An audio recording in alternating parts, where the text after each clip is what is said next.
गरीब किसान का फार्मिंग।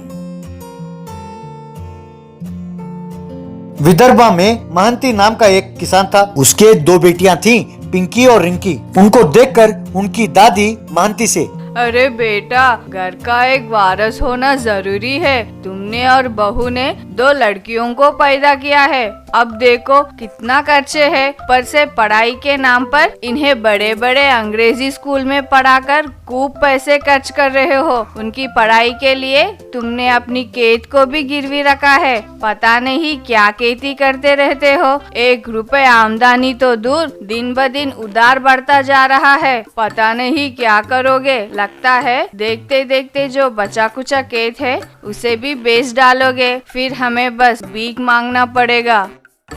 माँ तुम चुप रहो, हर बात पर उन दोनों पर चढ़ जाती हो। आजकल बेटे और बेटी में कोई फर्क नहीं है माँ, दोनों बराबर हैं। तुम जानती भी हो कि उनके कॉलेज में रिंकी और पिंकी ही टॉप में हैं।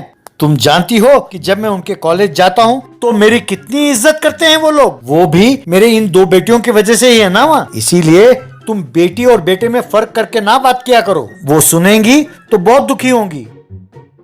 ये एक निकम्मा है, जब देखो उपदेश देते रहता है। अरे इन बातों से पेट नहीं भरता है। कल इनकी शादी के लिए इतना खर्चा होगा, ये निकम्मा कहाँ से कमाएगा इतना पैसा। मैं जो कहती हूँ ये बिल्कुल नहीं समझता। यूं कह ही रही थी कि रिंकी और पिंकी कॉलेज से लौटे। उनको देखकर दादी, आए आगे आगे बाप की लाडलियाँ। क्यों री, तुम्हारे पिताजी तुम दोनों की तारीफ करते करते तकता नहीं है। वो नहीं समझता है कि यू तारीफ से घर का पेट नहीं भरता। वो इस बात को लेकर खुश है कि तुम लोग बहुत अच्छे पढ़ रहे हो। कहकर डांट रही थी। क्यों दादी, जब देखो पिताजी को डांटती रहती हो। दोबारा तुमने पिताजी को डांटा तो मैं तुम्हारे टांगे तोड़ दूंगी। हाँ हाँ तोड़ोगी तोड़ोगी, क्यों नहीं तोड़ोगी। तुम हो ही एक लड़की गुंडा। तुम बस अपने दादाजी पर गई, हर बात पर जवाब देती रहती हो। तुमसे अच्छी तो वो रिंकी है, वो जुबान नहीं चलाती, चुपचाप बैठी रहती है। अरे दादी, तुम असली बात नहीं जानती। देखने में रिंकी बड़ी बोली बाली दिखती है, पर वो मुझसे बड़ा गुंडा है। तुम उसे ना छेड़ना, वो जब तक सुनती है चुपचाप सुनती है। पर याद रखना, मैं तो सिर्फ तुम्हारे टांगे तोड़ दूंगी, पर वो सीधे तुम्हारे सिर ले जाकर जंगल में शेर को खिला देगी। खबरदार। हाँ तुम दोनों करोगी, क्यों नहीं करोगी। दोनों बड़े गुंडे जो हो, मैं तुम दोनों को अच्छी तरह जानती हूँ। अरे वो तुम्हारा पिताजी है जो बिल्कुल बोला है, कहता है बच्चियाँ है उन्हें कुछ ना कहो। ओ बुढ़िया, तुम वैसे चिल्ला क्यों रही हो। क्यों कौवे की तरह काव काव करके चिल्ला रही हो। क्या परेशानी है बताओ। अब क्या बेटा, तुम दोनों की पढ़ाई के लिए उसने घर को गिरवी रखा है। अब बचा है तो सिर्फ खेत। लेनदार आकर कह रहा है या तो गिरवी छुड़ा लो या फिर हम घर को जब्त कर लेंगे। तुम्हारा बाप कहता है कि भाई मैं खेती करके उधार चुका दूंगा। खेत जोतने के लिए ट्रैक्टर मांगने मुन्ना के पास गया तो वो कहता है कि पहले उधार चुकाओ, तब तक ट्रैक्टर तुम्हें नहीं दूंगा। अब क्या करे समझ में नहीं आकर सिर पकड़कर बैठा है तुम्हारा बाप। अभी बारिश शुरू होने वाली है, अभी बीज बोएंगे तभी ना फसल उगेगा। बारिश के बाद बीज बोने का क्या फायदा। तब रिंकी और पिंकी, अच्छा तो ये बात है, कहकर अपने पिताजी महंती के पास गए और, बापू ट्रैक्टर नहीं तो क्या हुआ। इससे पहले हम खेती कैसे करते थे, बैलों को बांधकर हल चलाते थे ना। अपने पास बैल नहीं तो क्या हुआ, हम दोनों है ना, हम खींचेंगे, आप हल चलाओ पिताजी। ये सुनकर महंती, ये क्या बेटे, तुम दोनों खूब पढ़ाई कर रही हो। तुम दोनों को ले जाकर उस कड़कती धूप में हल चलाना मुझे अच्छा नहीं लगता बेटा। तुम दोनों की शादी भी तो करानी है। यूं कुछ कहने वाला था। बापू तुम जानते हो ना कि तुम्हारी बेटियां जो करती है वो अच्छे के लिए ही करती है, तो आप हमारी बात मान लो। तब अगले दिन महंती उन दोनों को खेत पर ले गया और उन दोनों के साथ हल को बांधकर महंती हल चलाने लगा और खेत को जोतने लगा। ये देखकर गांव वाले एक दूसरे से, अरे क्या तुम जानते हो कि महंती के पास पैसे नहीं है तो अपनी बेटियों को बैलों की तरह बांधकर हल चला रहा है। ये सुनकर उस गांव में एक रिपोर्टर, क्या पढ़ने वाली बेटियों से ऐसे काम कराता है। ये तो बहुत बढ़िया खबर है। कल जब मैं ये खबर छापूंगा तो बहुत बढ़िया रिस्पॉन्स आएगा। तब रिपोर्टर उनके पास गया और महंती दादा तुम इतने तकलीफ में हो, मैं तुम्हारा एक फोटो खींचता हूँ। रहने दो रिपोर्टर भाई, दोनों लड़कियां हैं, अच्छा नहीं लगेगा। रहने दो पिताजी। लो रिपोर्टर भाई, जैसे फोटो लेना है ले लो। कम से कम ये फोटो देखकर सरकार को और लोगों को पता तो चले कि ये खेत में फसल उगाना कितना मेहनत का काम है। आधा खाकर आधा कूड़ेदान में फेंकने वाले लोगों को पता तो चले कि एक एक दाना उगाने के लिए किसान कितना मेहनत करता है। तो रिपोर्टर ने उनका फोटो लिया और न्यूज चैनल में, पेपर में और व्हाट्सएप में अपलोड कर दिया और ये खबर बहुत वायरल हो गया।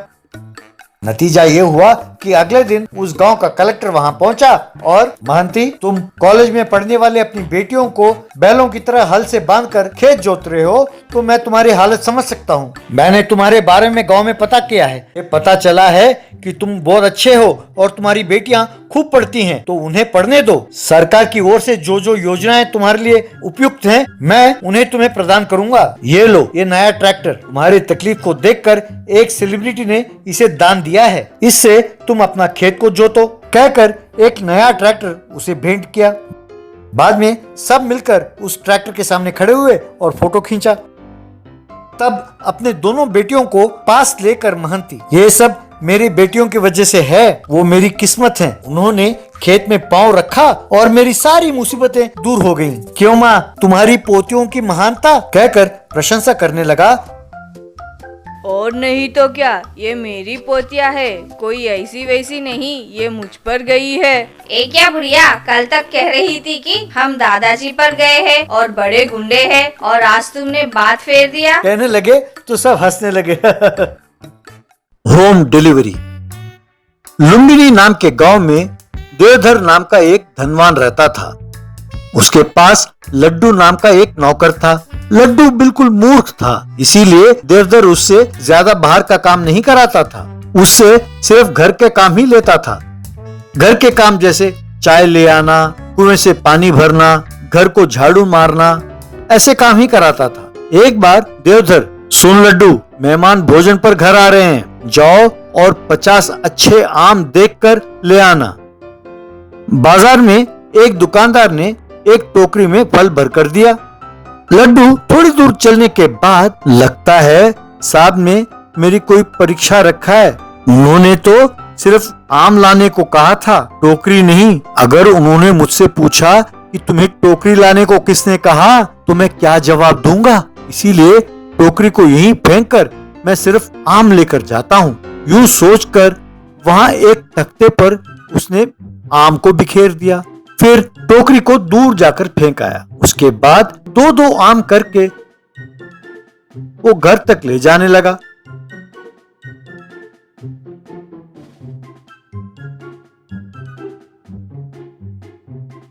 यूं 3-4 चक्कर मारने के बाद कुछ बच्चे वहां आए और आम को लेकर भाग गए।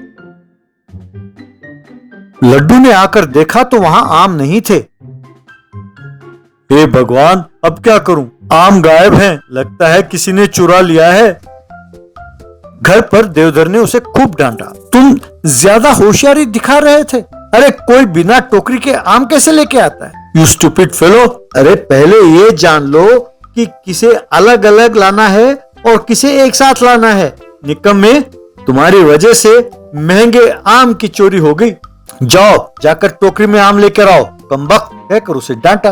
एक बार देवधर दुखी होकर घर में बैठा था, तभी उसकी पत्नी वहां आई। क्या है जी, इतने उदास क्यों हो, क्या हुआ? अरे कुछ नहीं, अपने पुराने घर के बारे में सोच रहा था। हम जब गरीब थे उसी घर में रहते थे, है ना, याद है? अरे वो कैसे भूल सकती हूँ, अपने बच्चे वहीं तो पैदा हुए थे, उसके बाद आपका कारोबार चल पड़ा और हमने इस घर को बना लिया। अब उस घर के लिए अच्छी कीमत मिल रही है, उसे बेचने की बात सोच रहा था तो दुख हुआ, और कोई बात नहीं। अगर अच्छी कीमत मिल रही है तो बेचना गलत नहीं है जी।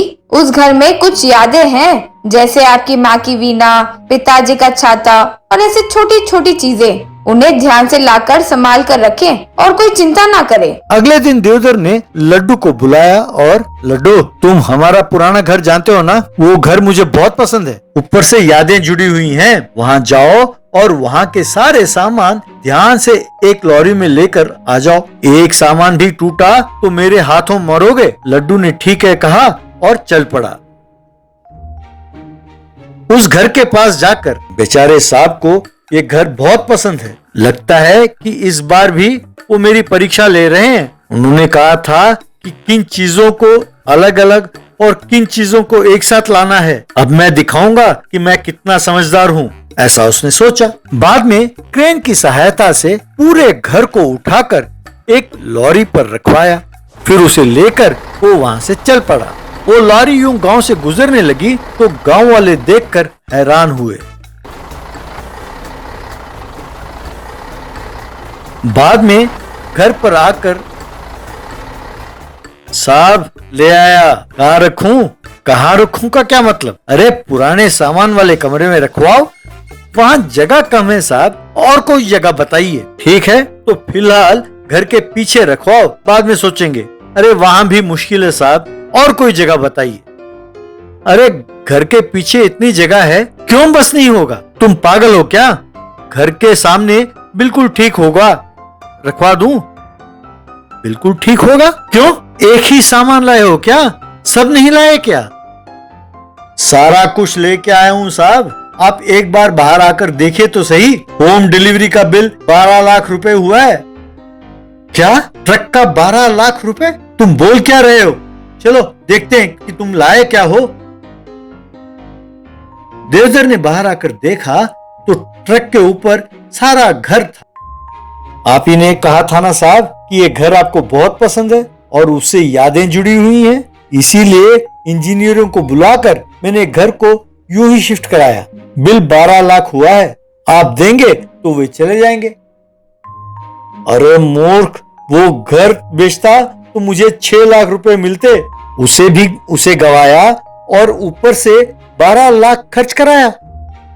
जाने दो जी, उस घर को अपने घर के सामने ही रख देते हैं। पैसों का क्या है, आज है कल नहीं, पर यादें अपने साथ ही रहती है ना। उस घर को यहीं रख देते हैं। तुम सच कहती हो, उस घर को यहीं रख देते हैं। नए दिनों में एक अच्छा काम किया लड्डू तुमने, शाबाश। यूं उस घर को अपने घर के सामने ही रखकर हर रोज उसे देखकर पति पत्नी खुशी खुशी रहने लगे।